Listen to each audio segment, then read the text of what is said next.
الحمد لله الذي وحده والصلاة والسلام على من لا نبي بعده. أما بعد فأعوذ بالله من الشيطان الرجيم. بسم الله الرحمن الرحيم. قال الله تبارك وتعالى في كلامه المجيد والفرقانه الحميد: سبحان الذي أسرى بعبده ليلا من المسجد الحرام إلى المسجد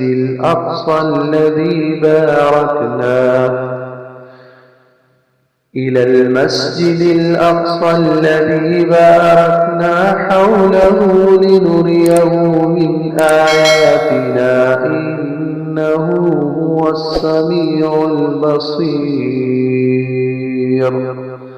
صدق الله العظيم. نبی علیہ السلام کے سیرت کے سلسلہ وار درس کہ نبی علیہ السلام کے معراج کا واقعہ، اس کا آج تیسرا حصہ بیان ہو رہا ہے کہ نبی علیہ السلام مسجد حرام سے، بیت اللہ سے مسجد اقصی تک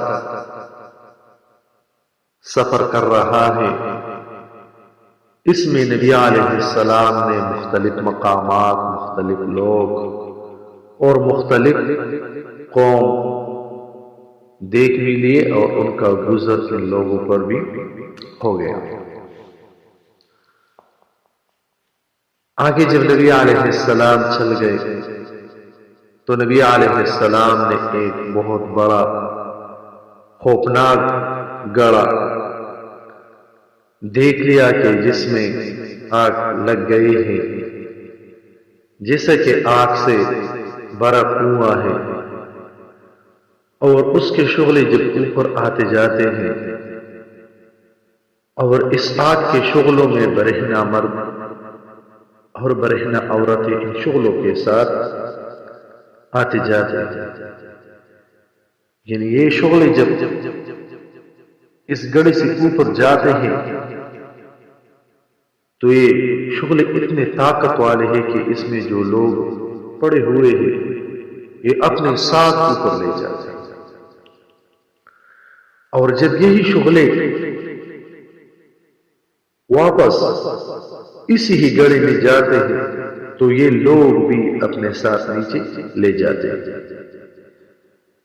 یہ سارا معاملہ نبی علیہ السلام نے جب دیکھ لیا تو نبی علیہ السلام سے جبریل سے پوچھا کہ جبریل یہ کون سے لوگ ہیں؟ جبریل علیہ السلام نے فرمایا کہ یہ وہی لوگ ہیں، زناکار مرد اور عورت ہے جو ابھی آپ نے ان کو دیکھ لیا کہ ان کے سامنے حلال اور پاکیزہ خوراک پڑے ہیں لیکن ان کو نہیں کھاتے اور ان کے بجائے وہ مردار اور آرام کھانے کو کھاتے ہیں۔ یہ جو لوگ آگ کے ان شعلوں سے اوپر آتے جاتے ہیں یہ وہی لوگ ہیں، اور واپس اس گڑھے میں چل جاتے ہیں، گر جاتے ہیں، اس سے یہ کسی اور جگہ نہیں جاتے۔ نبی علیہ السلام نے استغفار پڑھ کر آگے چل گئے۔ پھر نبی علیہ السلام کا گزر ایک ایسی لکڑی پر ہوا جو سر راہ واقع ہے اور زیادہ کانٹے دار بھی ہے، اور جو بھی اس راستے سے یعنی اس درخت کے قریب گزر جاتے ہیں تو یہ درخت کانٹے دار درخت، ان کے شاخیں وغیرہ یہ نیچے آ کر ان لوگوں کو پاؤں سے اور سر کے بالوں سے پکڑ لیتے ہیں، یعنی یہ درخت ان لوگوں پر ڈاکر ڈالتے ہیں تو نبی علیہ السلام نے جب یہ منظر دیکھ لیا تو حیران ہوئے. تو نبی علیہ السلام نے جبریل علیہ السلام سے پوچھا کہ جبریل یہ کیسا درخت ہے؟ یہ تو لوگوں سے چیزیں زبردستی لیتے. جبریل علیہ السلام نے فرمایا کہ اللہ کے محبوب یہ آپ کی امت کے ڈاکے ڈالنے والے لوگ ہیں. اللہ تعالیٰ نے ان کے روحوں سے یہ درخت پیدا فرمایا ہے. جو بھی اس راستے سے جاتے ہیں ان پر ڈاکہ ڈالتے ہیں اور ان سے مال وغیرہ سب کچھ چھین لیتے ہیں. نبی علیہ السلام آگے چلا. آگے نبی علیہ السلام کا گزر ایک ایسے قوم پر ہوا کہ اس میں ایک باریک اور کمزور بدن والا آدمی ہے کہ جس نے لکڑیوں کا ایک بڑا گٹا جمع کیا ہے اور یہ سارے لکڑی جمع کر کے باندھ کر ابھی اس گٹا کو اٹھانا چاہتا ہے تو اٹھانے کا طاقت نہیں رکھتا. تو اس سے کم کرنے کے بجائے اس گٹا کو رکھ کر اس میں اور بھی لکڑی جمع کر کے اور بھی باری کر دیا. اور جب بھی اس سے اٹھانے کی کوشش کرتے ہیں تو نہیں اٹھا سکتے تو کم کرنے کے بجائے اس میں اور بھی زیادہ رکھ دیتے ہیں. جب نبی علیہ السلام نے یہ دیکھ لیا تو نبی علیہ السلام پھر بھی حیران ہو گئے. تو نبی علیہ السلام نے جبریل علیہ السلام سے پوچھا کہ یہ جبریل کے کمکل اور بیوقوف کون ہیں؟ تو جبریل علیہ السلام نے فرمایا کہ اللہ کے محبوب یہ وہ خیانت کرنے والا آدمی ہے کہ دوسروں کو امانت ادا نہیں کرتے اور لوگوں سے اور امانتیں جمع کرتے ہیں اور وہ نہیں دیتے ہیں اور لوگوں سے امانتیں جمع کر کے اپنے پاس رکھ دیتے ہیں کہ جس پر حقوق اور امانتوں کا بار گرا ہے کہ جس کو وہ ادا نہیں کر سکتے.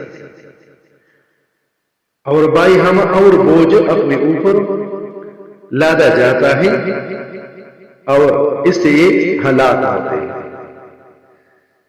نبی علیہ السلام پھر حیران اور پریشان آگے چلے. جب نبی علیہ السلام آگے گزرے تو ایک اور قوم پر گزر ہو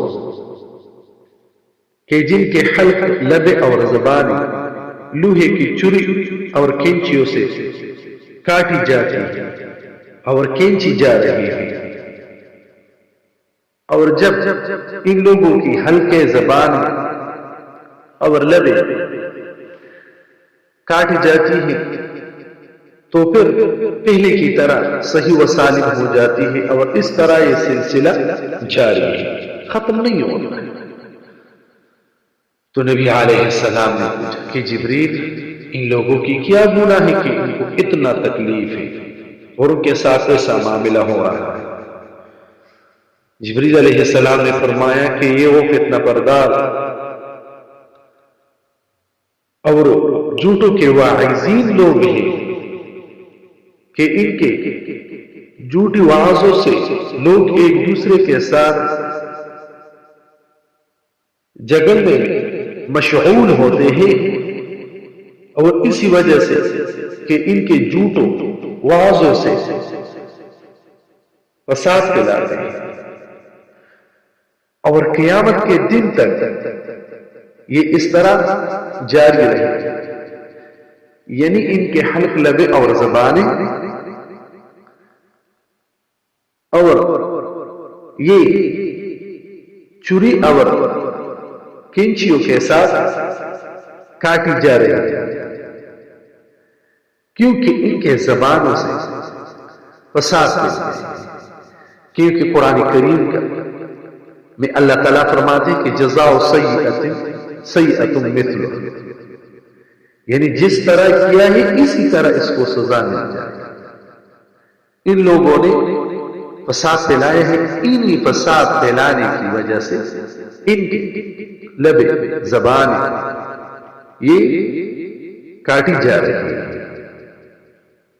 آگے نبی علیہ السلام کا گزر ایک میدان پر ہو گیا کہ جس میں چونٹیوں کا سوراخ ہے، اور چونٹی کے سوراخ میں کیا ہوگا، اور ان چونٹیوں کے بل سے یعنی سوراخ سے بیل کا سر نکل گیا. بعد میں پورا بیل نکل گیا، بہت بڑا بیل سنگوں والا. جب ان کے سوراخ سے نکلتے ہیں تو دوڑنے لگ جاتے ہیں، کبھی کس طرف دوڑتے ہیں کبھی کس طرف دوڑتے ہیں. جب یہ دوڑنے لگ جاتے ہیں تو لوگوں نے ڈنڈے اٹھا کر ان کو مارنے لگ جاتے ہیں. اور یہ بیل ان لوگوں سے اپنے آپ کو جان بچانے کے لیے آ کر ان سوراخ میں اندر گھس جانا چاہتے ہیں، لیکن یہ تو بہت بڑا ہے اور چونٹیوں کا سوراخ تو بہت چھوٹا ہے، معمولی سا سوراخ ہے، معمولی سا دل ہے.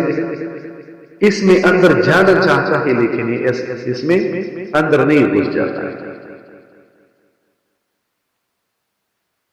اور لوگ ان کو اس جگہ پر مارتے ہیں. اور یہ بیل جب اس سوراخ میں اندر نہیں جا سکتے تو یہ بھی لوگوں کو مار دیتے ہیں، کیونکہ لوگ ان کو مار دیتے ہیں تو یہ جوابی کارروائی بھی کر دیتے ہیں. جوابی کارروائی کرتے ہیں تو لوگوں کو مارتے ہیں. یہ اس طرح معاملہ ہے، ایک فساد برپا ہو گئے. نبی علیہ السلام نے پوچھا جبریل یہ کیا معاملہ ہے؟ جبریل علیہ السلام نے فرمایا کہ یہ ان لوگوں کی مثال ہے کہ چھوٹے منہ اور بڑی بات. منہ چھوٹی ہوتی ہے لیکن ان سے بات فتنے اور فساد والے نکل گئی کہ پورے معاشرے میں فساد پھیل گئی. اور اب یہ فساد ختم ہونے والا نہیں.